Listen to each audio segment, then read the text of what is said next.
Your voice, your opinion, your community. Fact TV, free speech, protected.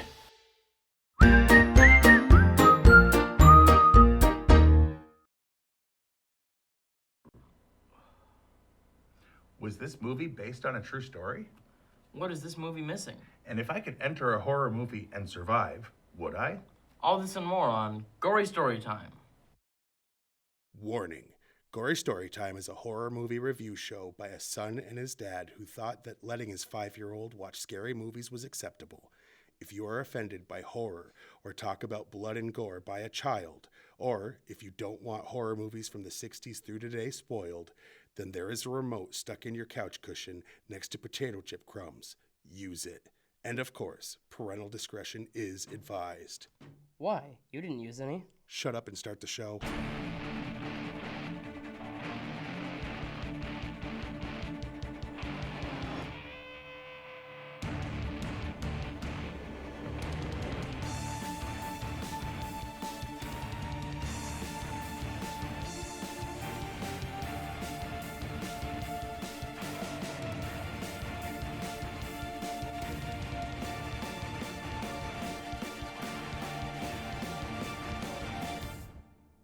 Welcome to Gory Storytime. I'm your host, Jason.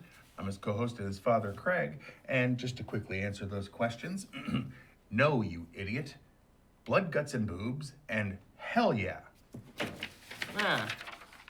Those are the right answers. All right, we missed last week because I was sick. And it wasn't COVID, in case anyone's wondering. Turns out people can be sick from other stuff. Anyway. What? You mean it's that time of the year and you got a cold? Anyway, this week we're doing our second movie in our horror adjacent is what we're calling it. Last week 2 weeks ago, we did nothing because my dad was sick. 2 weeks ago. 2 weeks ago. We did what the hell was it that we did? No, I don't remember. You don't remember the movie we did 2 weeks ago? No. That was horror adjacent. Oh, The Hunt. We did The Hunt. Which was based on a horror story, but we watched a whole movie that was political and parody and satire and gory, but not... And hilarious. It was a great movie, but not really horror, even though the original and the intent was for horrific. it to be a horror. This is a movie that takes place inside a horror movie without being a horror movie. They say horror comedy, but it's a comedy with inside horror, of a horror elements. movie. The basic premise is a group of teens goes to see a horror movie. One of them's mom starred in when she was a teen, and her mother had died, and this was the anniversary of her death, and she got talked into going to the screening of part 1 and 2 of these movies, and then she was going to speak about her mom's role. But a fire breaks out, and a few people try to bust through the screen to get out and get sucked into the film. Multiple movies have similar storylines as this, people getting into movies. Yeah. Mimesis or whatever. Nemesis. Yeah. Nemesis. That one was good. Well, Last Action Hero was kind of... Oh, yeah. You're losing some of your green hair. So that's basically the premise. And that is the premise. People go into a movie. And go into the movie. Right. So I guess roll that trailer so you can see what we're talking about.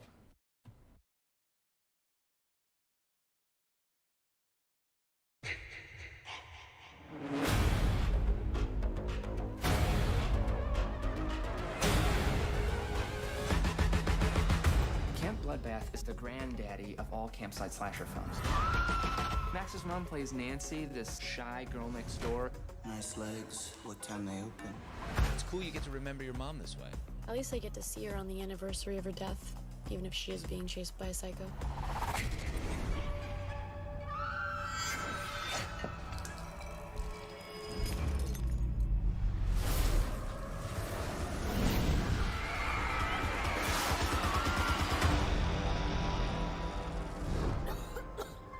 Guys, somebody's coming. Hey, do you guys know the way to Camp Bluefinch? Tina!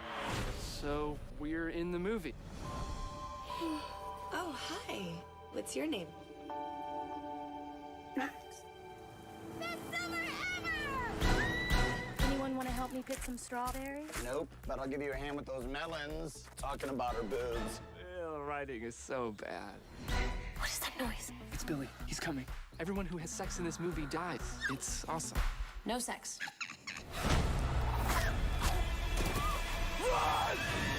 Wait. Selfie time. How do we get out of here? Movies like this end when the final girl kills the bad guy and the credits roll. That's Paula. That's the final girl. We just have to stay with her till the end of the movie.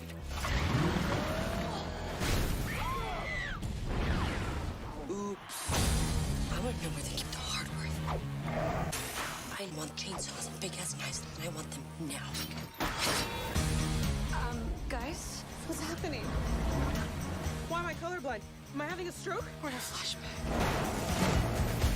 Wonder if all this blood is just corn syrup, you know? Like these characters are walking around with just corn syrup in their veins. Oh, no. Oh, God, that's blood. I know in the movie you're supposed to die, but that doesn't mean you have to, right? What do we do now? We fight.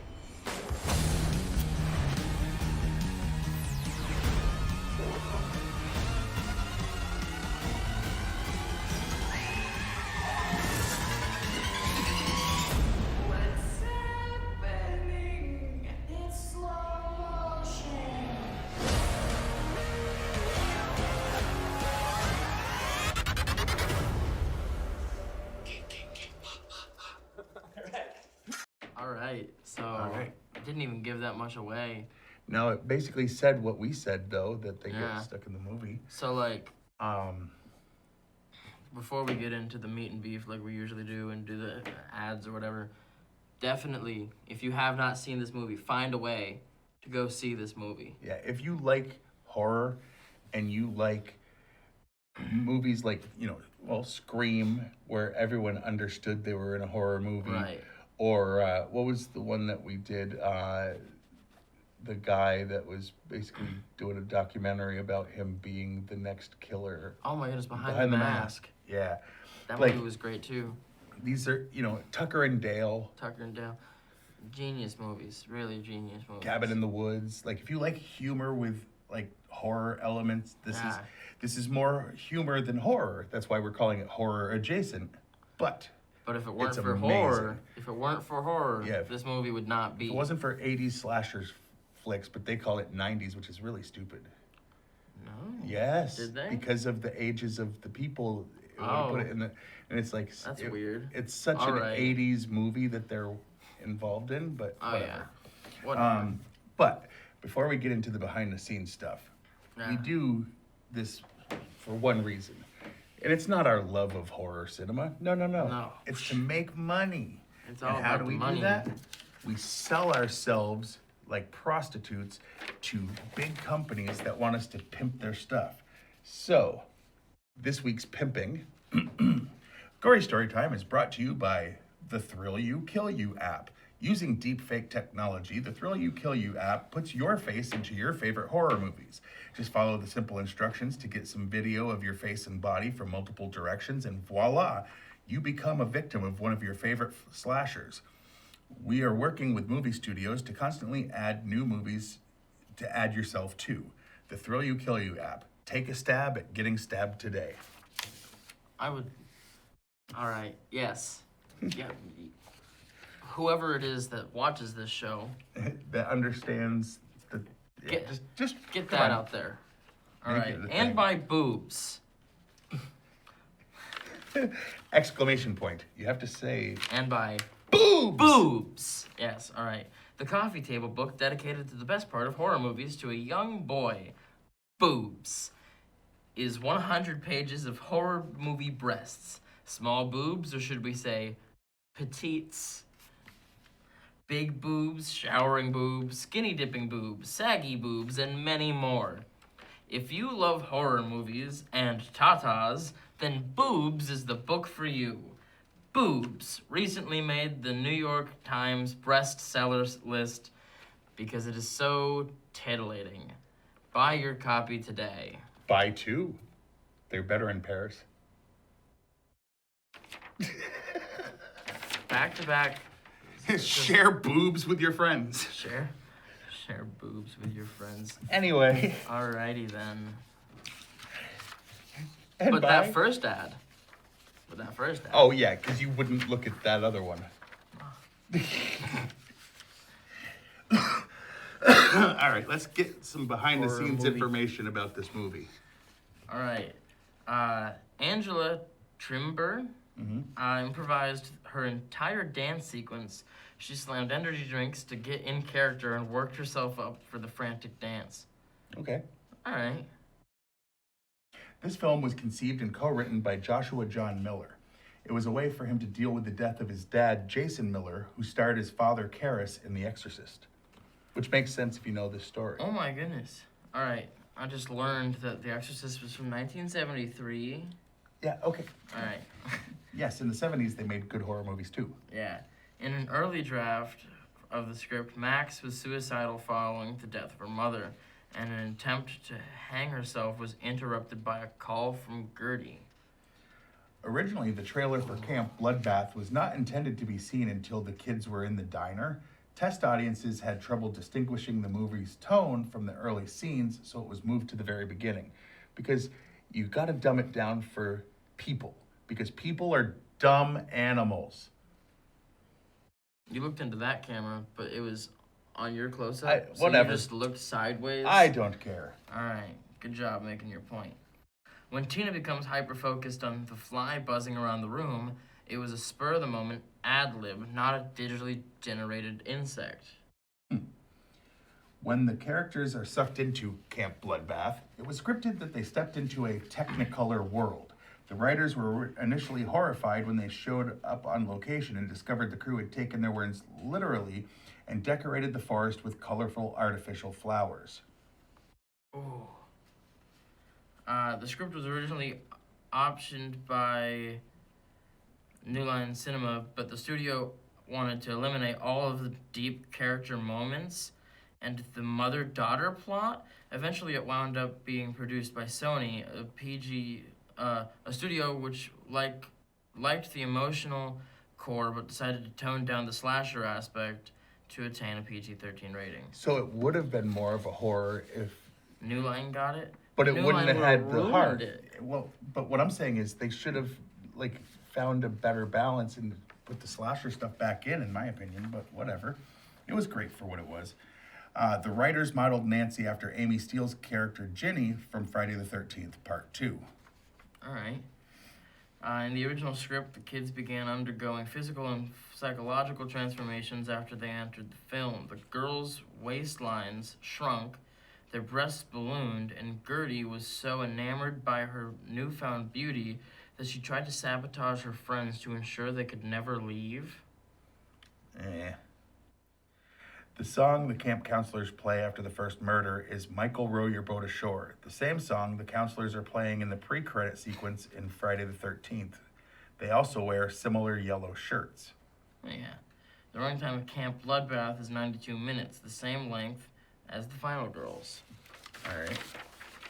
The screenwriters originally intended to use a Madonna song, Like a Prayer, instead of Kim Carnes' tune Betty Davis Eyes, so they wrote an impassioned letter to Madonna, who replied she'd let them use any song in her catalog except Like a Prayer, which she doesn't license. What a bitch. That's awful. The one they wanted. All right. Oh, you want that one? That's the only one you can't use. Gee, thanks. Kind of like Coolio when he got mad at Weird Al saying you could have made fun of any song, but not that one. It's like, oh, come on. Nancy and Tina, two of the lead girls in Camp Bloodbath, were named after Nancy Thompson and Christina Gray in The Nightmare on Elm Street.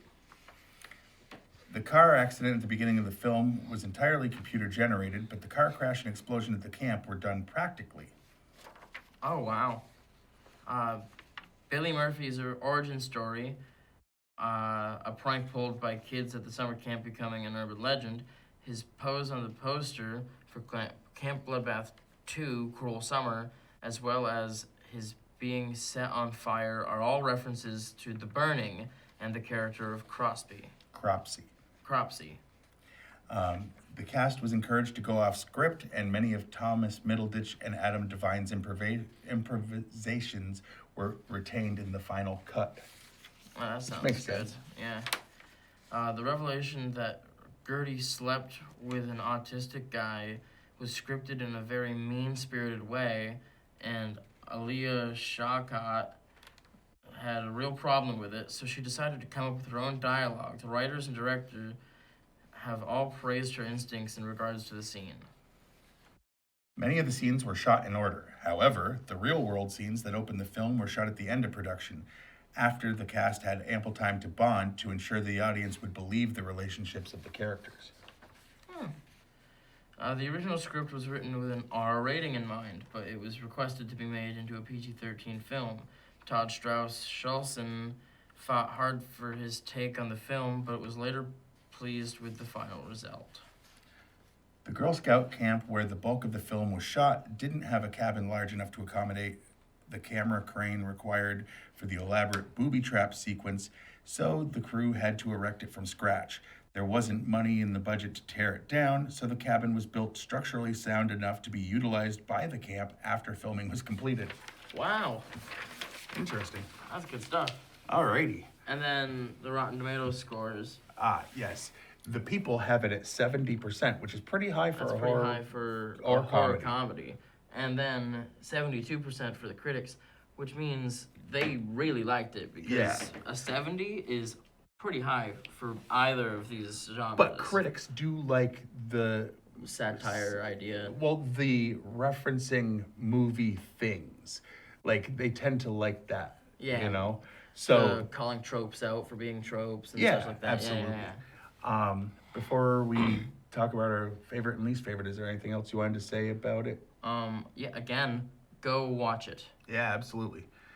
If you like horror movies and you like comedy and you like, If you like poking fun at tropes, if you like if you good watched story, Last Action Hero and said, I wish this was good, then watch this. exactly.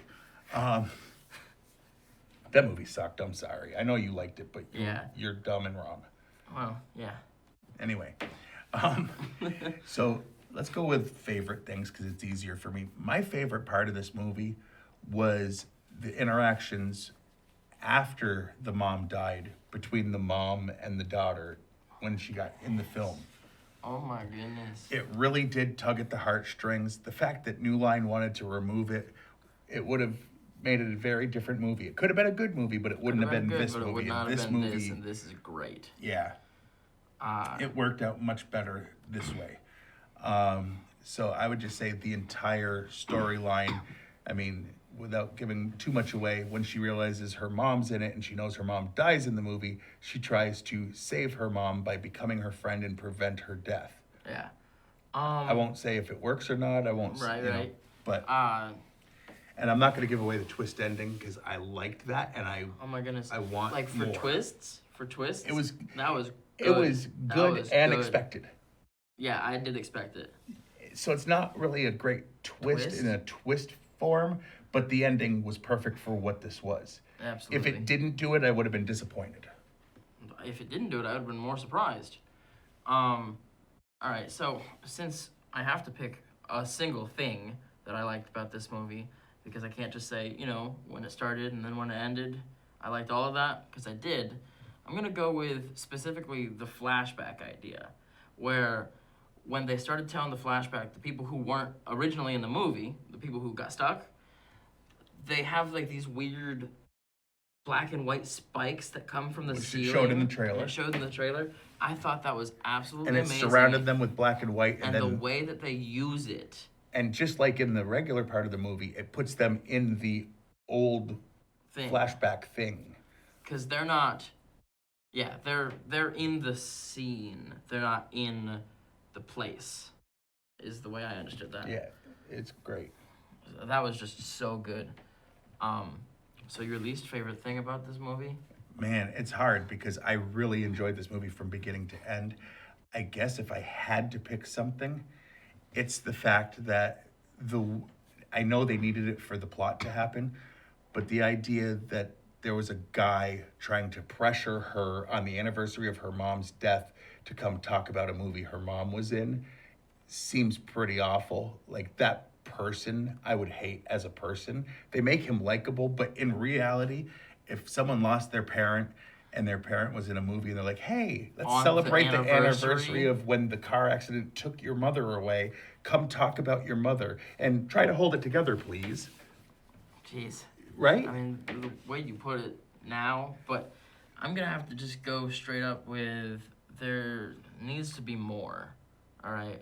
My least favorite is that they set it up literally the most perfect way they possibly could have to have more.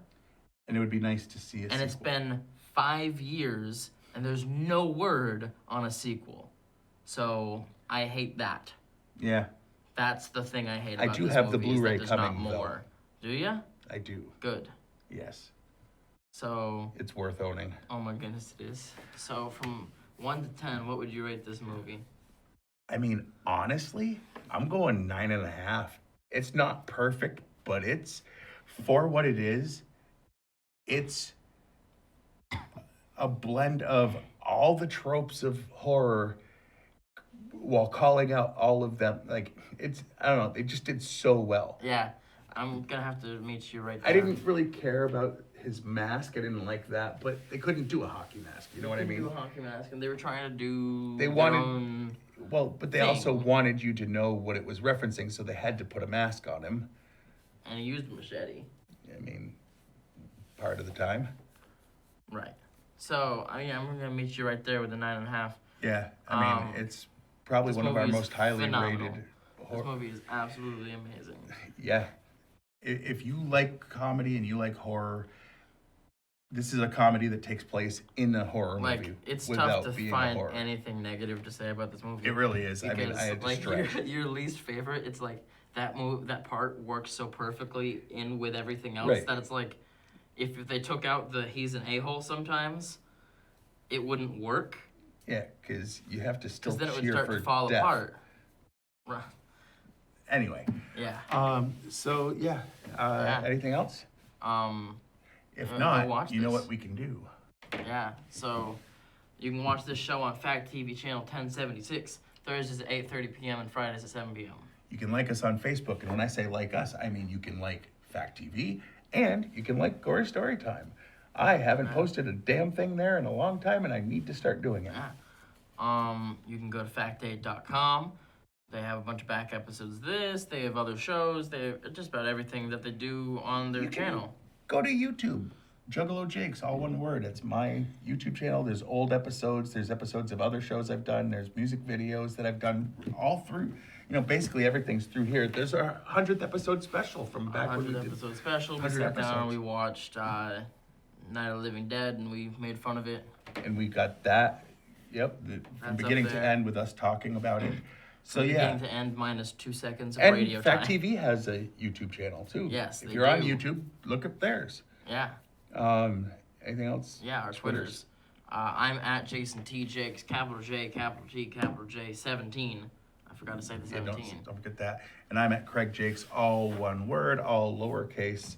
And there's another one that he does, but we'll talk about that On the other another show. show. Yeah. So Until next time, I'm your host, Jason. I'm his co-host and his father. And sweet dreams.